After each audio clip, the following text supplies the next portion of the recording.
Você falou bastante sobre isso naquele primeiro episódio, sobre a importância e a prioridade que você queria dar nesse momento na tua vida para a questão da aula. É engraçado, né? Alguém que faz algo que a gente, sempre quis fazer tanto, né? Que é comentar, tá em grandes jogos, tá numa bancada com grande audiência, etc e tal, falando o que pensa, dando a sua opinião.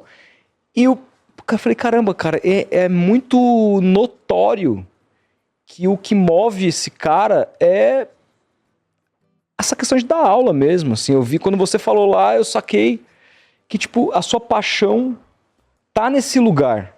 E aí, eu fico pensando sobre... A gente trouxe alguns professores nossos aqui, né, Felipe? Sim. Professores que estudaram, que nos deram aula na faculdade, que foram super importantes para que a gente chegasse aqui e tudo mais, e foram podcasts, assim, muito legais. E eu, toda vez que converso com alguns deles, assim, eu fico pensando, cara, em algum lugar eu me enxergo lá na frente fazendo isso também. Em algum lugar eu me enxergo mexendo com a cabeça de um moleque que, de repente, tá achando que vai mudar o mundo. Como todo mundo entra meio com essa ilusão, né? Cara, a gente vai mudar o mundo e tal.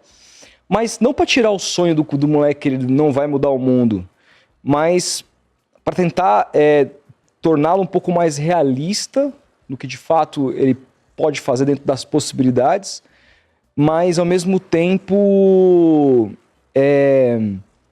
tentar passar algo que a gente só pega com a experiência. Tantas coisas que eu ouvi e que lá na frente eu fui entender. E eu acho que essa é a magia, né, cara, de poder passar. Porque o que é a nossa função aqui na nossa vida, sendo que a gente vai crescer, vai viver, vai morrer, cara. É o tal do propósito. Se a gente não pode deixar nada pra uma outra geração, se a gente não pode ensinar nada pra ninguém, se a gente não, eu aprendi isso, vou guardar isso comigo, porque é a minha maneira de me manter na frente de todo mundo. Isso é na minha opinião, isso é de um egocentrismo, de um egoísmo, eu não consigo entender. Ser professor é a arte do altruísmo? Rapaz, olha, quando surgiu a ideia de eu dar aula, isso lá em 1991, eu era um fedelho. Na verdade, mais cedo, era 1990. Era que eu nasci. Eu era um fedelho. Eu comecei no rádio em 1987, então eu tinha 3 anos de profissão. E aí, quando surgiu o convite, eu me senti meio impostor. Eu tinha muita insegurança. Tipo, o que eu vou... Né? Eu sou tão inseguro ainda com questões que eu preciso melhorar.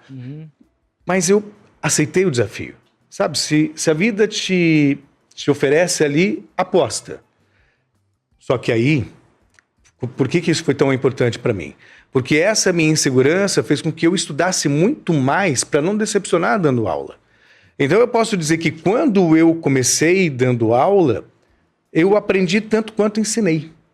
E a cada pergunta, a cada questionamento que eu não tinha muita clareza na resposta que tinha a dar, me fez estudar ainda mais, buscar ainda mais conhecimento e também me aperfeiçoar. Eu tinha que ser uma referência para quem estava sendo ensinado por mim. Então isso me ajudou a desenvolver muito, me desenvolver também como profissional, como jornalista, como apresentador e tudo mais. Porém, essa sensação que você fala sobre sentir essa generosidade fluindo. Dar aula, para mim, é um ato de generosidade. É você compartilhar tudo aquilo que você conhece para que uma outra pessoa também possa se transformar e crescer. E se ela um dia ocupar um espaço de destaque como você ocupou, ou até maior, para mim isso é razão de orgulho.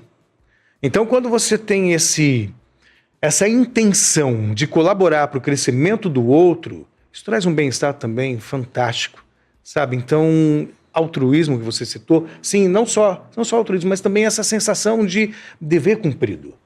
Eu até brinco quando eu faço um curso, e eu vejo depois o feedback das pessoas encantadas, emocionadas com o crescimento. Tudo isso, qual é o meu papel? Mostrar caminhos. Mostrar caminhos e ajudar a utilizar essas ferramentas para chegar na tal transformação.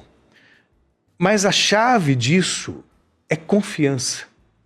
Então, quando você vê as pessoas confiantes para falar, confiantes para se apresentar, confiantes para ter um poder de fala e ocupar um lugar, seja no trabalho, seja como na hierarquia abaixo do chefe, seja como líder, seja como um vendedor ou alguém que está trazendo um conteúdo transformador, quando você observa essa transformação na pessoa, isso traz uma satisfação absurda. Quando você vê o sorriso ali da pessoa empoderada, eu não gosto muito de usar esse termo empoderado, porque está muito na moda hoje e muito mal utilizado. É verdade. Mas também não tem outra coisa para dizer. Você sente que a pessoa está ali, ela está cheia de confiança e realizando coisas que ela quer fazer. No começo, quando veio essa ideia de montar um curso, por exemplo, lá na faculdade, eu via muitos estagiários, vocês falaram aí do desejo de vocês de trabalhar, eu vi pessoas que estavam na TV, não tinham o menor acompanhamento, o menor feedback. Ah, vai pra rua, faz uma matéria. Aí voltava, obviamente, a matéria, a não ser que a pessoa tivesse já um talento, um dom extraordinário, a matéria voltava, aí você ouvia lá do gestor, tá bom, não tem perfil para isso não, não dá mais oportunidades, não é o perfil, não tem jeito para coisa.